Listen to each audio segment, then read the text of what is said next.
Halo semuanya, perkenalkan saya Mr. D. Kali ini saya akan menjelaskan mengenai pemikiran Karl Marx dalam sosiologi komunikasi. Langsung saja kita ke pembahasannya. Karl Marx merupakan seorang sosiolog, ekonom, sejarawan, pembuat teori politik, filsuf, jurnalis, serta sosialis revolusioner asal Jerman.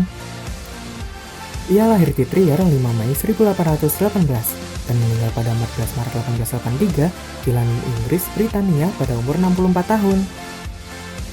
Marx sendiri tidak memiliki kewarganegaraan karena publikasi politiknya sehingga ia tinggal dalam pengasingan di London. Marx berasal dari keluarga kelas menengah, kemudian ia menikahi Jenny von Westphalen yang berasal dari keluarga kelas atas. Karl Marx menjadi seorang radikal sejak memasuki dunia perkuliahan pada tahun 1835. Marx juga mengeluarkan karya-karyanya bersama Engels sejak tahun 1845. Pada masanya, Marx mengusulkan sekolah pabrik yang diharapkan bisa menyejahterakan kaum anak dan remaja buruh. Pemikiran Karl Marx menjadi awal mula munculnya kajian komunikasi dalam sosiologi.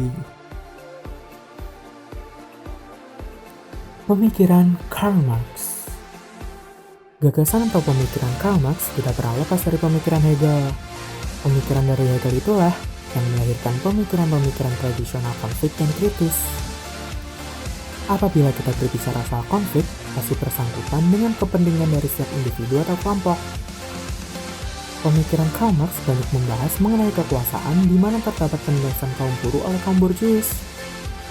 Penindasan ini memunculkan adanya kelas-kelas sosial, di mana Karl Marx ingin menghapuskan kelas-kelas sosial tersebut. Pemikiran Marx ini sangat berkaitan dengan sosiologi komunikasi. Pada saat revolusi industri, kaum dominan menciptakan media untuk mempropaganda kaum buruh.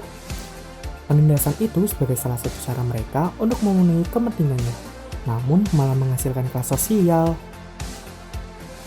Berdasarkan hasil pemikiran Karl Marx, muncullah sebuah teori yaitu teori konflik. Teori ini muncul menjadi bentuk reaksi atas kurangnya perhatian fenomena konflik sebagai salah satu gejala di masyarakat yang perlu mendapat perhatian.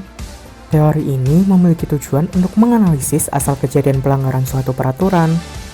Konflik di sini menekan pada sifat plural dari masyarakat dan ketidakseimbangan kekuasaan yang terjadi di kelompok. Karena kekuasaan yang dimiliki kelompok elit membuat mereka memiliki kekuasaan untuk menciptakan peraturan, khususnya hukum yang melayani kepentingan mereka. Teori ini lagi-lagi berakar pada gagasan filsuf Karl Marx yang mengatakan bahwa kaum elit yang memiliki kuasa untuk mengeksploitasi kaum marginal menggunakan media. Teori ini lebih fokus kepada suatu media. Suatu media diyakini memperkuat kaum elit dan memengaruhi kaum marginal. Nah, itu tadi pembahasan mengenai pemikiran Karl Marx dalam sosiologi komunikasi.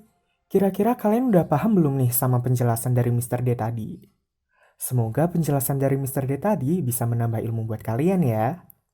Tapi sayang banget nih, Mr. D cuma bisa nemenin kalian sampai sini dulu. Sampai jumpa di lain waktu. Bye-bye.